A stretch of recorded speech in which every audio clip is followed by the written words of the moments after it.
¿Cuál es la iglesia que viene? Siempre decimos que ¿quién es la iglesia?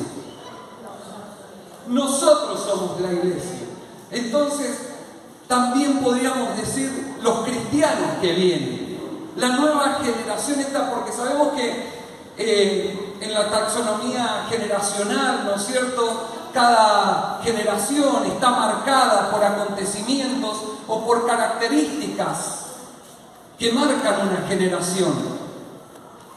Sabemos que cada generación está en la generación de los 60, de los 50, 60, los baby boomers, de los 60, los 70, de los 60 y los 60, 70 son los baby boomers, de los 70 a los 80 la generación X, y así socialmente cada generación está marcada y cada generación tiene una característica en común. Todavía estamos arrancando una generación 2020-2030 y estoy seguro que está marcada por el coronavirus, por la pandemia, pero todavía socialmente se están viendo los cambios de conducta y de visión de que marcan esa generación. Y por eso nos vemos que es tan oportuno de la iglesia que viene. Durante años la iglesia se ha dirigido de una manera, se ha conformado estructuralmente, eclesiásticamente, con formatos, con dogmas, que le han dado una identidad de lo que hasta hoy conocemos como iglesia, pero que eso está cambiando. Y nosotros como iglesia hemos sido parte de ese cambio. Y por eso quería compartir con ustedes esto que hemos ido experimentando como iglesia, como cuerpo de Cristo. Porque la iglesia la componemos cada uno de nosotros, que somos ese organismo vivo. No son los ladrillos y las columnas y el techo y el espacio físico, sino que somos este organismo vivo, la iglesia. La iglesia que Jesucristo dejó cómo debían ser sus características, y vamos a desarrollar y aprovechar este tiempo que el Señor nos da, estos vientos de cambio. Yo sé que algunos ochentosos, algunos noventosos se están acordando de esa banda Scorpion, ¿no?, que cantaba vientos de cambio. Yo sé que algunos se ríen porque han bailado en unos lentos ahí. Pero ese tipo de vientos de cambio estaba marcando justamente un cambio, una generación cultural, política, como fue la caída del muro de Berlín. Entonces, estos vientos de cambio los podemos aprovechar a nuestro favor. Y estos vientos que aparentemente son contrarios, desfavorables, por lo que económicamente, socialmente nos está rodeando para la iglesia, es la mejor oportunidad para influir y marcar la diferencia en nuestra comunidad, en las artes, en la política, en la educación, como siempre lo ha hecho. Amén. Amén. Amén, porque lo cree en su corazón, que podemos ser la iglesia que influye. Y diga un proverbio chino, ¿no? Me va a decir que se fue el pastor por las ramas, pero me pareció muy oportuno, que dice: cuando soplan vientos de cambio, algunos levantan muros, otros construyen molinos. ¿Qué vamos a estar haciendo nosotros a partir de ahora, conociendo y cómo vamos a aprovechar esos vientos? ¿De qué manera vamos a utilizar el viento de que el Señor está soplando sobre cada uno de sus hijos? No es algo metafórico, sino que nosotros no somos guiados por emociones o sentimientos, somos guiados por el Espíritu Santo de Dios. Amén. Y el Espíritu Santo de Dios es el que nos está moviendo a producir esos cambios, a manifestar esos cambios reales en nuestra vida personal, familiar y también de comunidad. Eso es lo que somos una comunidad de fe. ¿Y qué es lo que aprendimos el fin de semana pasado. Algo importante, una reseña que la pastora hizo sobre Elías, qué es lo que sucedió con Elías y este siervo acá. ¿Qué sucedió? Algo breve, algo que alguien me puede decir, algo que se le quedó grabado. Fue bien, una parte. Otra característica de esta enseñanza que es muy buena. Tenía una buena visión, dice que veía una nube como una palma de una mano. Me encanta esa. Llegó antes que el siervo. O sea que el loco se ciñó las zapatillas de correr, se levantó las vestiduras y se echó a correr, pero a toda velocidad, y llegó más rápido que este rey que iba a caballos. O sea, lógicamente parece una leyenda, pero la realidad es que sucedió así. Imagínense, no tendría las Air Max para ir esquivando las piedras, sino que las sandalias, o no sé, quizás descalzo. Pero ¿qué era lo que lo hizo correr más rápido? Eso es lo importante. Era que dice en el Primera de Reyes 18:45, le dijo: date prisa, que la lluvia viene, no sea que no puedas salir. Y en el 46 dice: por su parte Elías se amarró bien la capa y también salió rumbo a Jezreel, pero llegó primero que Acab, porque Dios le dio las fuerzas. Dios es el que nos da las fuerzas. Dios es el que nos va a dar las fuerzas. Dios es el que está con nosotros. Y es el quien contra nosotros, y es Dios quien nos da las fuerzas. Es importante que nosotros entendamos esto, de que no es como nos sentimos nosotros. ¿Tendría ganas de correr realmente Elías? ¿Tendría ganas realmente de echarse ese pique y decirle: le voy a ganar a este? No sabía que corría riesgo de quedarse porque una gran tormenta venía. Ese sentido de urgencia, de no decir: che, la verdad que está medio nublado, pero no sé, capaz que no llueva nada, capaz que se vaya por otro lado la tormenta. O quizás no creo, una nube muy pequeña, esas nubes se va a disipar. Pero entendió rápidamente el tiempo cronológico y el tiempo de Dios. Entendió que era una señal que Dios le estaba dando para ponerse a correr. Y es lo que el Señor nos está hablando a nosotros, de que no hay tiempo que perder. Que el Espíritu Santo nos está mandando que nos debemos preparar, porque el viento del Espíritu, ese viento recio que arremetió contra esos 120 que estaban en Pentecostés, sopló. Y hay una señal más que quiero compartir con ustedes. Se encuentra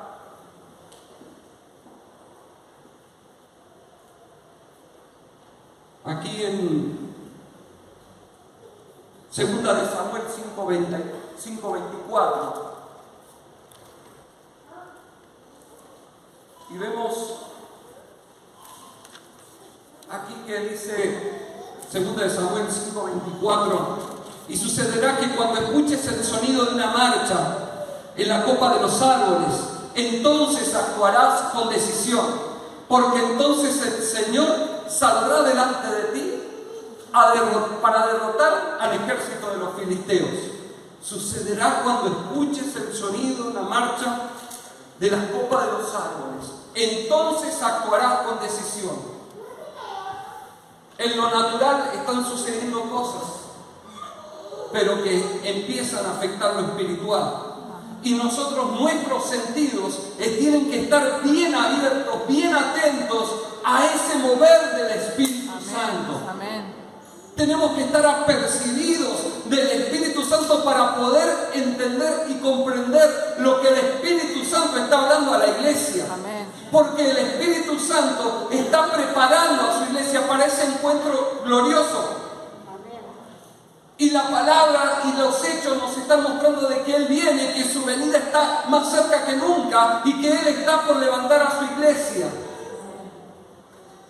Tenemos la historia de las vírgenes, 5 que estaban preparadas, apercibidas con aceite, y otras 5 que tenían lo justo y que no les alcanzó en el momento que vino el novio. El Señor y el Espíritu nos está diciendo que es tiempo de apercibirnos, es tiempo de buscar de Dios, es tiempo de entrar en la presencia de Dios como nunca antes. Si algo tenés que anotar en esa agenda es buscar de la presencia y la llenura del Espíritu Santo de Dios. Amén. Otro hecho asombroso que está en la palabra que nos habla. Gracias.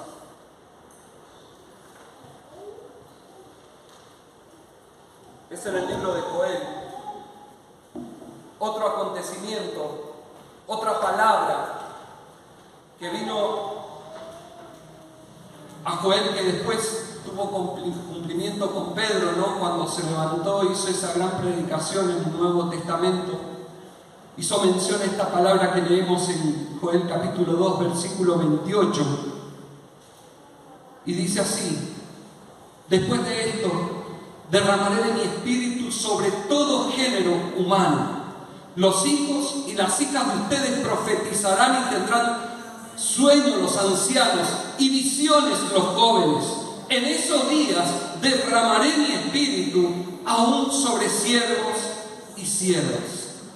Una iglesia que viene es una iglesia llena del Espíritu Santo. Amén. Pero aquí en el versículo 28 dice: después de esto, ¿después de qué? Y eso se lo dejo como tarea en casa. Después de que el pueblo había sido azotado por una plaga de langostas, por el pecado que había en esa ciudad, vino hambre, vino escasez, que aún ni los sacerdotes tenían para presentar sacrificios. Nos está hablando de una crisis económica, nos está hablando de una situación social que fue llamada por el mismo rey también al arrepentimiento y a proclamar ayuno y oración. Cualquier parecido con la realidad, pura coincidencia. Entonces, nosotros tenemos que entender, y no estoy diciendo de que soy mala onda, de que vienen años difíciles. Aún los que no son cristianos pronostican años económicos a nivel mundial difíciles, pero sobre sus hijos hay una palabra: que el pan, el alimento, el agua, la provisión no va a faltar para sus hijos, para sus hijos. Amén. Gracias, Señor. Entonces vemos que estas dos situaciones que descendieron del cielo: una fue la plaga de langostas, que trajo juicio, trajo condenación, trajo miseria, pobreza, y esto llevó al pueblo a un arrepentimiento genuino, de corazón, no por obligación, no porque no tenían otra alternativa, sino que la misma situación los llevó a buscar una consagración distinta. Pero la iglesia de Jesucristo no va a llegar a esa situación de miseria, de pobreza, porque la iglesia se está preparando en este momento. La iglesia tenemos al Espíritu Santo. Nosotros somos los que tenemos que encargarnos, como le dijo Pablo a Timoteo: aviva el fuego del don de Dios que hay en ti. No es algo mágico, debemos dejar de lado el pensamiento mágico que también hizo mención la pastora Rebeca, que fue algo que estamos esperando el tiro libre de Messi para hacer el gol en el último minuto, que algo milagroso nos va a salvar, que algo mientras yo espero y yo creo, mientras yo sigo con mi manera de pensar y no lo que la palabra y el Espíritu me está diciendo, eso me distrae, me desenfoca y no me tiene atento a lo que el Espíritu Santo nos está hablando. Por eso tenemos que dejar en algún momento, mejor espero a que ese derramamiento de ese Espíritu venga. Total, va a venir, pero ¿en qué condiciones te va a encontrar? ¿Cuál va a ser la condición que dice que va a derramar ese Espíritu? Déjame decirte que si no estás lleno del Espíritu Santo, no vas a poder recibir lo que Dios va a derramar sobre todo el género humano. Todos aquellos que estén con un corazón hambriento, deseoso y buscando en su corazón. No es sobre los que le aborrecen, sobre los que no quieren hacer su voluntad, los que no quieren saber nada de Dios. Ese derramar del Espíritu Santo es lo que está llevando a la iglesia que viene a prepararse, a alistarse, a no esperar a correr siempre ahí sobre el pucho, sobre última hora, dejando las cosas para último momento.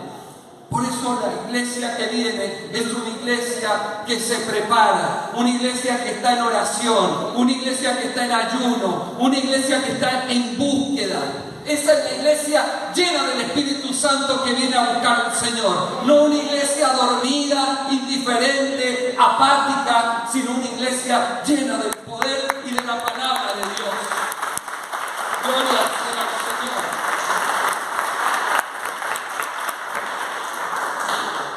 Ese es el punto número 1. La iglesia, para los que están tomando notas, la iglesia que viene es una iglesia llena del Espíritu Santo. El segundo punto es una iglesia que viene, es postdenominacional y postinstitucional. La iglesia es el cuerpo de Cristo. Como siempre decimos, no es el edificio. Esto no es una organización como las organizaciones que conocemos en nuestra comunidad, en nuestra sociedad. Nosotros somos un organismo vivo. Las organizaciones tienen sus jerarquías, sus objetivos, sus metas, pero la iglesia también lo tiene, pero es otro el ámbito, otro el gobierno en el que lo estamos moviendo. Y el Señor y el Espíritu nos está hablando de que toda institucionalización, toda jerarquización está desapareciendo. Vemos que los talentos y los dones que eran antes de la iglesia del camino, la iglesia primitiva, porque para entender la iglesia que viene, debemos entender la iglesia primitiva, lo que fue la iglesia primitiva, la esencia de la iglesia primitiva de los Hechos. Una iglesia que no tenía templos, una iglesia que oraba por los enfermos y eran sanados, donde se producían milagros y maravillas. Pero ¿quién lo hacía? ¿Era el patriarca? ¿Era el pastor? ¿Era el diácono? Era el pueblo. Todos tenían dones y talentos y el Espíritu Santo les daba conforme a cada uno. Entonces cada uno, unos hacían milagros, otros oraban, otros intercedían, otros echaban fuera demonios, otros hacían milagros, sanidades. Y esa es la iglesia jerarquizada. Perdón que me trabo. Pero es una iglesia que no está el poder en un pastor, en un director, en un asociado, sino que está en todos. ¿Cuál es tu talento? ¿Qué es lo que Dios ha puesto en vos para ser parte del organismo vivo que somos la iglesia? Amén. Pero somos un cuerpo. Dice Romanos 12:5. También nosotros, siendo muchos, formamos un solo cuerpo en Cristo y cada miembro está unido ¿a qué? A todo lo demás. Entonces, por eso es importante tu vida, porque tu vida es el complemento de la vida del hermano, de la vida mía y de todos los que conformamos el cuerpo de Cristo. Amén. Pero no es para que uno sea levantado y el otro sea pisoteado, sino para que todos sirvamos conforme a los dones y talentos que Dios nos ha dado. Gloria a Dios por ese regalo que Dios nos ha dado, ese privilegio.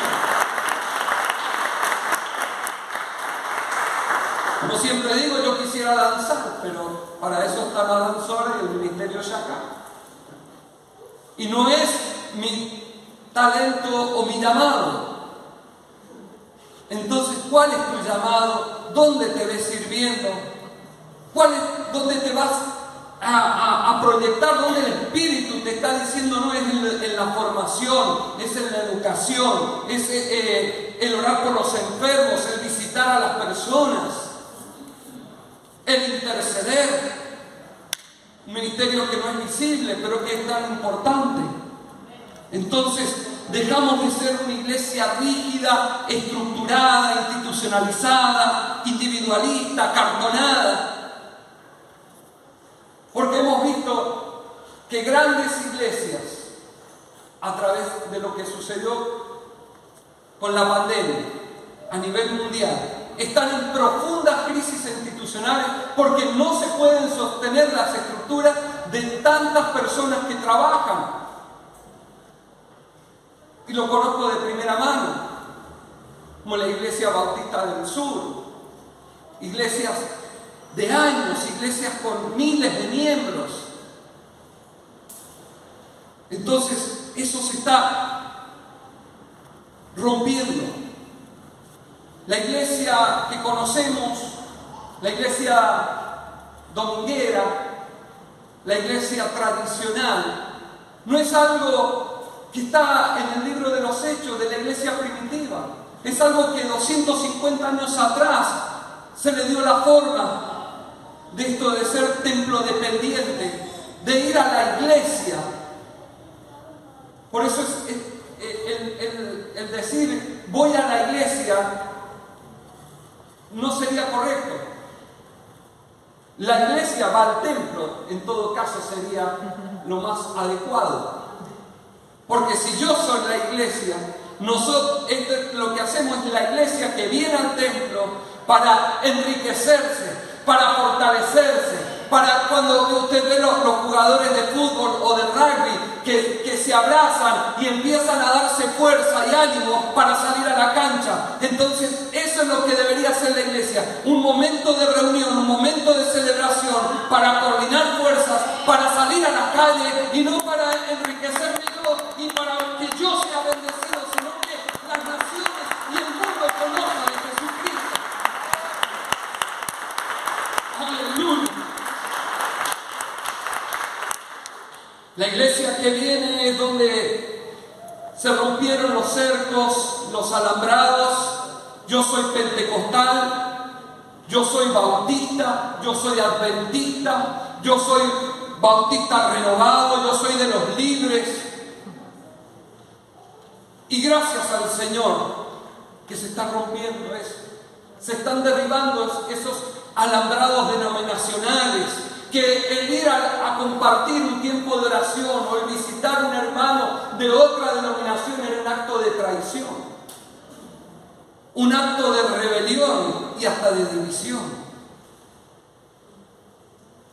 Qué contrario a lo que la palabra de Dios nos dice en Juan 17:20, en la oración sacerdotal que Jesús hizo por sus discípulos. Juan 17:20 dice: no ruego solo por estos, ruego también por los que han de creer en mí, por el mensaje de ellos, para que todos sean uno. Padre, así como tú estás en mí y yo en ti, permite que ellos también estén en nosotros, para que el mundo crea que tú me has enviado. Mire, el poder de la unidad y la descentralización del poder eclesiástico centrado en una persona o en algunos líderes, sino que está en cada uno de nosotros. Que todos unidos podemos llevar el mensaje, que podemos complementarnos. Quizás yo no puedo ir, pero te doy las finanzas para que vos puedas llegar. Te doy los recursos para que vos puedas llegar y que el otro pueda ir hasta cumplir una necesidad. Somos complementos, no somos enemigos, no somos esos desconocidos, sino que somos un cuerpo, no somos primos, o ahijados, sobrinos, sino que somos un cuerpo y uno en Cristo. Como veíamos ahí en Joel 2:30, la iglesia que viene usa los dones del Espíritu. Dice que en el cielo y en la tierra mostraré prodigios, prodigios en el cielo y en la tierra. Una iglesia que viene será encendida por el Espíritu Santo. Una iglesia que viene está llena del Espíritu Santo. No será que estará esperando, sino que está llena del Espíritu Santo, porque está en esa constante búsqueda, en esa constante llenura y búsqueda de lo que realmente es la presencia de Dios, y no un acto religioso y de careta y de cumplir y marcar tarjeta. Ya fui este domingo, ya fui este fin de semana a la iglesia, sino que es un acto de relación y de revelación que el Espíritu Santo me da para seguirle a Él, para proseguir a la meta. Prosigo al blanco, proseguimos al blanco. Entonces, los milagros, el que ore por un enfermo y sea sanado, el que ore por un abatido y sea libertado, no será un milagro, sino que será la regla. Será la regla de los que siguen a Jesucristo, y los frutos del Espíritu son dados en aquellos que le buscan en espíritu y en verdad. Amén. Amén. Una iglesia realmente de fe, una fe activa, una fe pensada, no alocada de hacer las cosas así nomás, sino que guiadas por el Espíritu Santo. No una fe abstracta, religiosa, de palabras, sino de hechos. Aleluya. Porque los hechos de los apóstoles están escritos por los hechos que hicieron, por las acciones que ellos llevaron a cabo. ¿Qué diferencia tienen ellos con nosotros? Ninguna. Nosotros tenemos todo el potencial, todos los recursos, todas las posibilidades para manifestar una iglesia de poder. Amén. Una iglesia que muestra verdaderamente que no es una iglesia de palabras, una iglesia de solamente de vistas, o que junta gente, sino una iglesia de poder. Una iglesia que hace y vive lo que predica, lo que cree, es real. Y volvemos al principio. Para entender la iglesia que viene, debemos ir nuevamente a la iglesia primitiva de los Hechos. Porque la estructura nos ha limitado, nos ha encerrado en una iglesia, limitando los dones, acallando los talentos y las virtudes de una iglesia que realmente era relevante en su comunidad. Y nosotros tenemos la posibilidad de ser una iglesia relevante, una iglesia influyente en la comunidad, en la facultad, en el trabajo, en la familia, donde Dios nos ha puesto. La iglesia tiene que ser la iglesia que va, no la que viene de atrás, siempre de atrás, sino la iglesia que va, la iglesia que influye. No puede ser que doctrinas de demonios o pensamientos humanos puedan estar por encima de la verdad. Los medios y el ruido y la publicidad hacen como que si eso fuese verdad. Pero la verdad ante la mentira siempre va a prevalecer la verdad de Cristo, la verdad de su palabra. Por eso es que nuestra fe está cimentada en Jesucristo, en su palabra que nos ha hecho verdaderamente libres. No para estar nuevamente en esclavitud, sino para vivir una vida plena en Jesucristo. No una vida religiosa, acartonada y estructurada. Una iglesia que se mueve con facilidad. Una iglesia que disfruta de las cosas, de los dones, las bendiciones que Dios les da. Se nos ha enseñado tantas cosas. No hagas eso porque a Dios no le gusta. No te vistas, no te pongas, no vayas, no hagas, no esto, no aquello. Y la religión lo único que hace es atar y esclavizar de lo que Cristo nos hizo libres. Entonces no volvamos atrás. Número 4, perdón. La iglesia que viene es una iglesia sin templos. Y a los hechos me remito. A las pruebas nos remitimos. Hoy estamos aquí, en este edificio. Muchos quizás han llegado, se han sumado a la iglesia en este lugar. Pero durante la pandemia, nosotros recibimos un contrato. ¿Y dejó de ser la iglesia? No.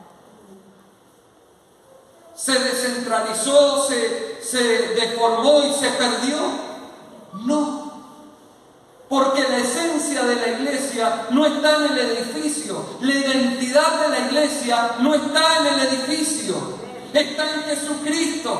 Y si estamos unidos en Cristo, es el que nos va a sostener, nos va a sustentar y nos va a proveer todo lo que necesitamos. Amén. Entonces la iglesia que viene es una iglesia que no está atada, no está encajonada dentro de un templo, sino que es una iglesia que está en las calles, que está en los hospitales, que está en los hogares de ancianos, que está en los comedores, que está donde la gente realmente necesita de Jesucristo. Ahí es donde la iglesia tiene que estar. Allí es donde se necesitan los verdaderos creyentes. Amén. Los verdaderos hombres y mujeres llenos del Espíritu Santo para orar por los enfermos y orar por aquellos que están en necesidad. Amén. Amén por los que dicen amén. Amén por los que dicen así sea, que yo sea un instrumento en las manos del Señor. Entonces no necesitas una promoción o no necesitas que el pastor te diga ahora esto, ahora aquello, ahora vas a hacer esto, ahora vas a hacer aquello. Porque el Espíritu da testimonio de los frutos que hay en tu vida y no hay nada que pueda detenerte, porque el Espíritu es el que te impulsa, el Espíritu es el que te lleva a hacer la voluntad de Jesucristo, en orden, lógicamente.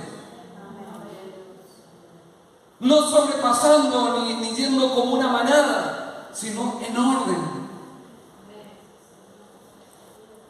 Durante la pandemia vimos templos gigantescos, cerrados, haciendo su transmisión también a través de una cámara o un celular. No sabemos lo que viene y tampoco quiero ser portador de malas noticias, porque el ser evangélico o evangelio es portador de buenas noticias. Nos está diciendo el mensaje y la palabra de hoy que debemos volver a la iglesia primitiva. Y la iglesia primitiva no se dedicó a levantar templos, a levantar estadios para que la gente viniese. La iglesia primitiva era la iglesia del camino, la iglesia que repartía y compartía todas las cosas en común. Ahí es donde tenemos que estar, allí es donde debemos manifestar el poder de la iglesia que va. No debemos caer en el error que cayó la iglesia en Israel. Cuando en la época de Jesús, aquel templo construido por Herodes el Grande, donde se captaban y decían y le demostraban a Jesús: mirá este templo, mirá lo que es una locura. Tremendo templo lo que hemos podido construir. Sabemos que Jesús le dijo que no iba a quedar piedra sobre piedra. 70 años después, Tito Vespasiano invadió y destruyó ese templo. Y todavía están buscando ruinas los arqueólogos de aquel maravilloso templo. Yo estoy seguro que muchos dirán: pero bueno, me voy a tener que buscar entonces una iglesia. Usted no va a buscar ninguna iglesia porque usted es la iglesia. Usted es la iglesia que va a llevar y portar la bendición, la llenura del Espíritu Santo, trayendo verdad y salvación, mostrando la luz a aquellos que están en tinieblas. Aquí la importancia de la iglesia que viene, la iglesia a cotizar, la iglesia más influyente va a ser la iglesia en las casas.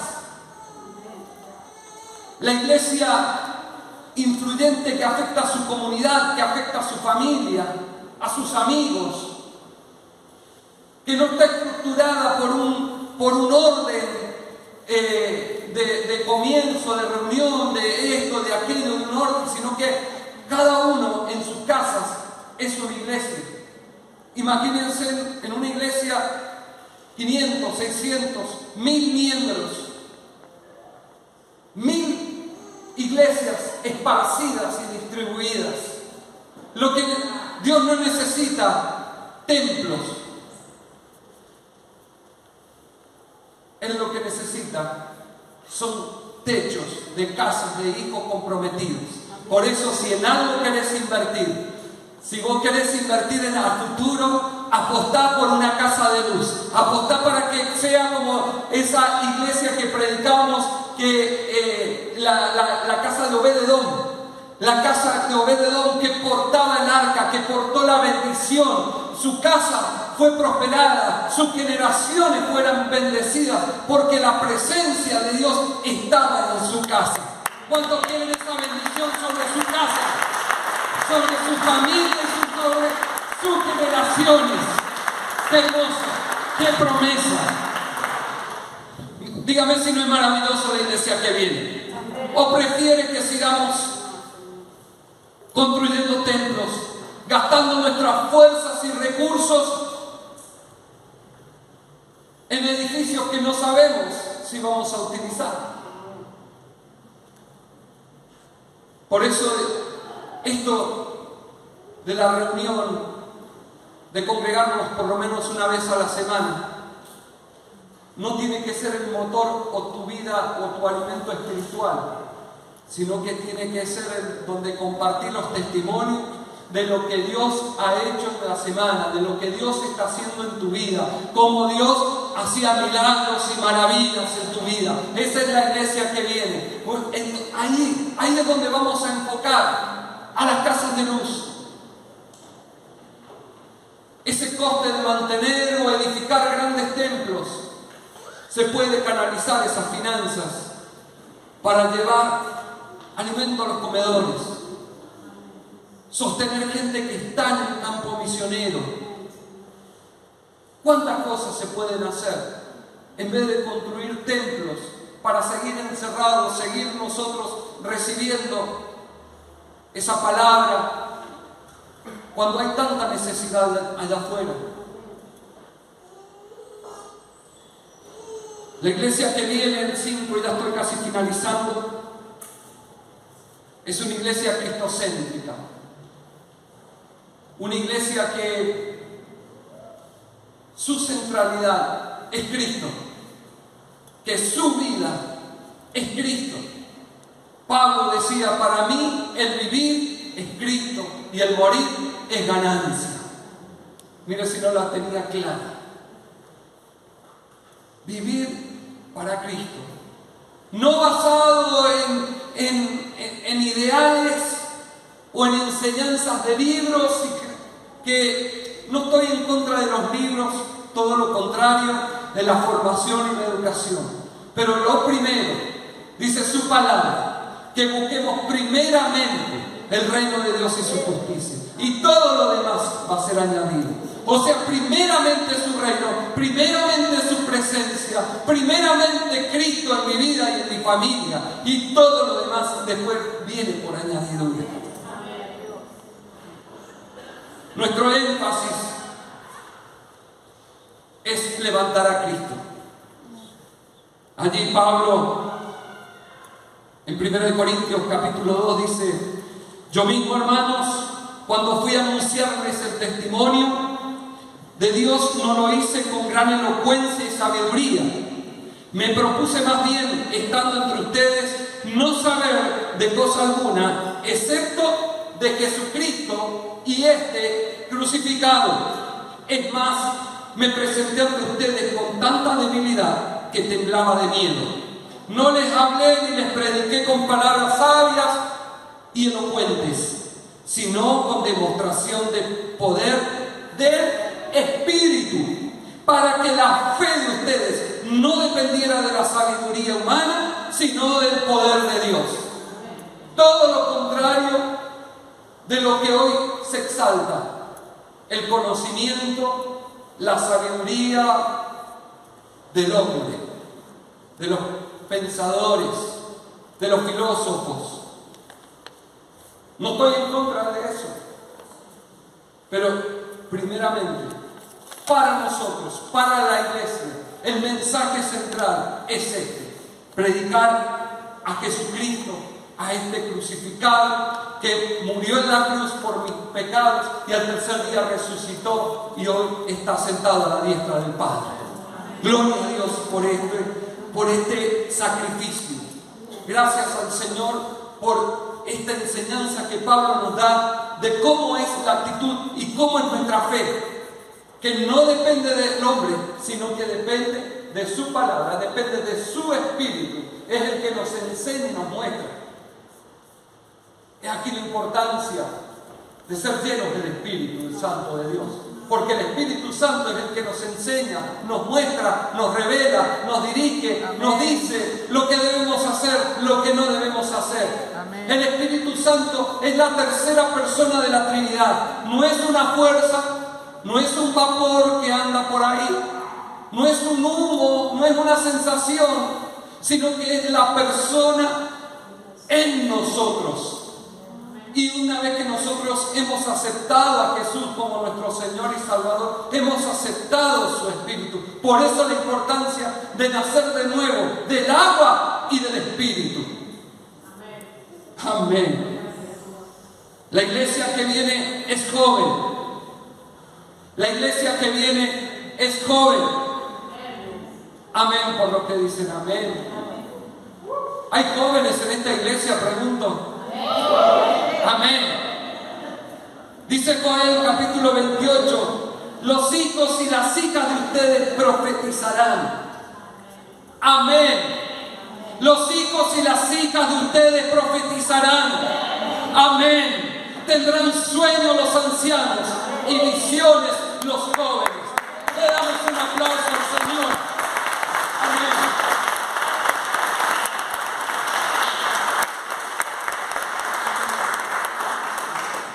Yo sé que se asustaban, decían los jóvenes y nosotros los ancianos. Para todos, el llamado es para todos. Todo lo contrario, nuestro Señor es lo más inclusivo que hay. Y hace parte de este llamado y de esta bendición a todos. A todos. Los hijos profetizarán, predicarán nuestros hijos llenos del Espíritu Santo. Serán esos Ezequiel, serán esos Jeremías, serán esos Joel, serán esos Juan el Bautista, serán esos hombres llenos del Espíritu, hombres y mujeres llenos del Espíritu Santo, proclamando en las calles, sanando a los enfermos y predicando el Evangelio de salvación. ¡Aleluya! Profetizarán.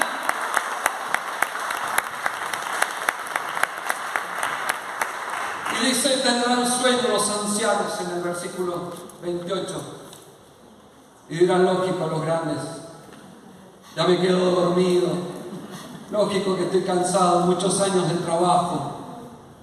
Pero no son los sueños de la edad, son los sueños cumplidos de ver a tus hijos, que las oraciones no fueron en vano, que las oraciones por mis hijos han tenido respuesta, de ver cómo profetizan, de cómo cumplen el sueño y la voluntad de Dios.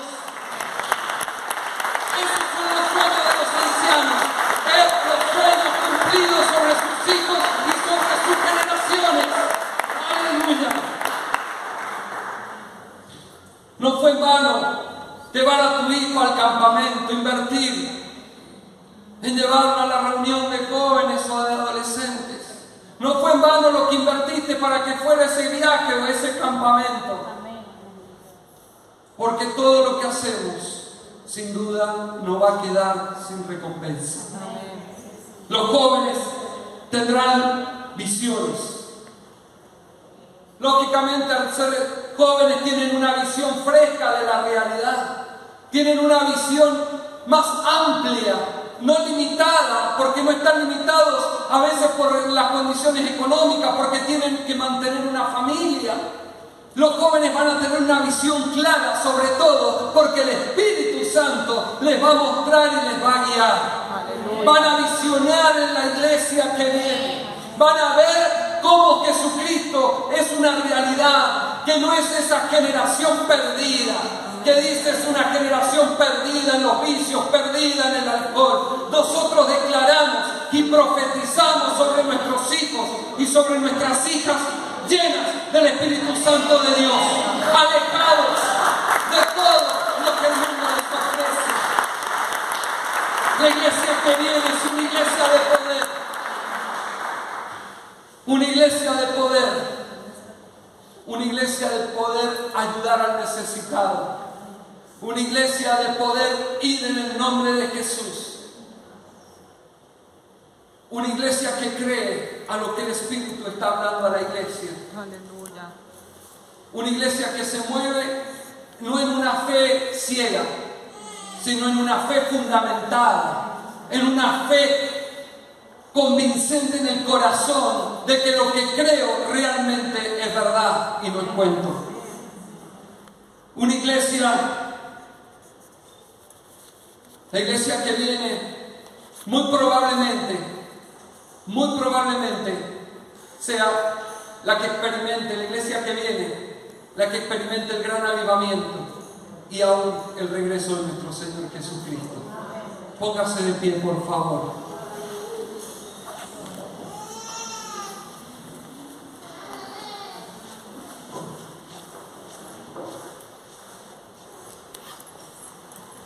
El Señor nos ha hablado en esta hora, nos ha desafiado a cómo nosotros vamos a ser parte de esa iglesia que viene. ¿Cuál va a ser tu actitud ante este desafío como iglesia? ¿Cuál va a ser tu manera de seguir yendo a la iglesia? ¿O realmente va a ser la iglesia que va?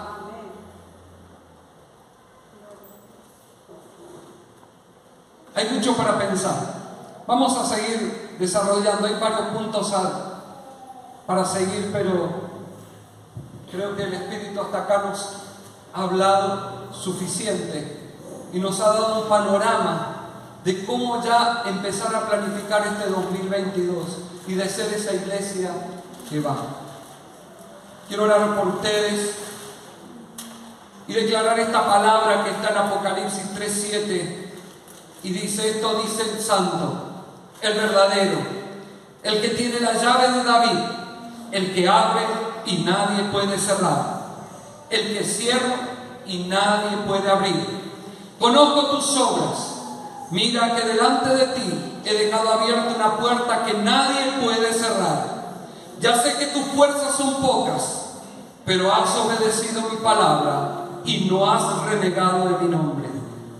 Voy a hacer que los de la sinagoga de Satanás, que dicen ser judíos pero que en realidad mienten, vayan y se postren a tus pies y reconozcan que yo te he llamado. Ya que has guardado mi mandato de ser constante, yo por mi parte te guardaré de la hora de la tentación que vendrá sobre el mundo entero para poner a prueba a los que viven en la tierra. Vengo pronto, aférrate a lo que tienes, para que nadie quite tu corona. Al que salga vencedor, lo haré columna del templo de mi Dios, y ya no saldrá jamás de allí. Sobre él grabaré mi nombre de mi Dios y el nombre de la nueva Jerusalén, ciudad de mi Dios, la que baja del cielo de parte de mi Dios. Y también grabaré sobre él mi nombre nuevo, sobre él mi nombre nuevo. El que tenga oídos, que oiga lo que el Espíritu dice a las iglesias.